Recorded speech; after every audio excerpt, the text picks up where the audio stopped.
Usa ba po iyang nahimo para sa dakbayan sa Tagbilaran? Di na lamang ta mag-isgot anang mga butika sa katawhan, sana blue card, no?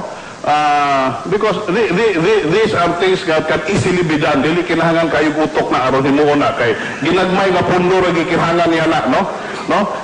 Therefore, the more challenging things that he needs to do as chief executive of the city of Tagbilaran is he must address, no, what are the needs of the city of Tagbilaran. Okay, usa may needs.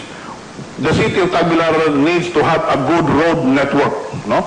Nabay na himon niya na. Kamusta ang estado sa ato nga road sections din sa Tagbilaran?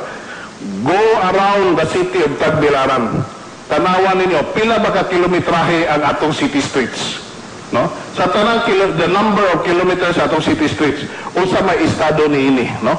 Pakita ninyo nga a great majority of the city streets of the city of Tagbilaran, no, are unsa puro libaong. Ug mursat moagi kani makasadaan mura kagyatagan og special massage, no? Kay magkimba man nimo sa kenan, no? And not only that, no, sige siya paghambog aning atong iyang gihimo nga gasigi siya og pagbutag anapog aning atong mga city streets. Dili nung putanan, pero certain road sections. Pero what is happening right now? Is it being put to good use? Ang nahitabo nino tungod kay anapog ni daghan ini mga libaong na karon. O no, daghan nanin nga wash out na karon, no? So tanawan ninyo, no?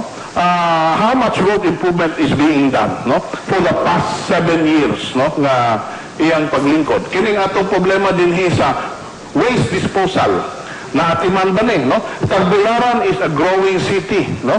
It needs a very good solid waste disposal program. What has he done about it? Naa ba? Dili lang kay solid waste disposal. Even ang atong kining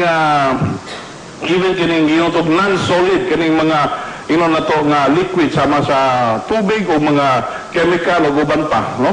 So these are things that need to be addressed, no? Ang ato mga panginhangan sa ato mga tulunghaan dinhi, no? Na-address ba ang mga panginhangan sa ato mga tulunghaan dinhi? Sama sa lack of classrooms, sama sa mga lack of teacher items, sama pananglitan sa ato nga mga facilities sa mga eskwelahan, whether our school children and our students here have adequate and enough textbooks. Do they have adequate and enough reference materials? Do they have enough facilities in the schools like clinics? Ang ilang mga clinic, is it being addressed o sa mga panginhangan sa mga kabataan nga simbako o na mga emergensiya na ba'y magamit, no? Na ba'y ilang mga eksaktong number of mga chairs or armdesk or school desk, no? These are things that need to be addressed, no? So, muna giingon og he has been in office for 7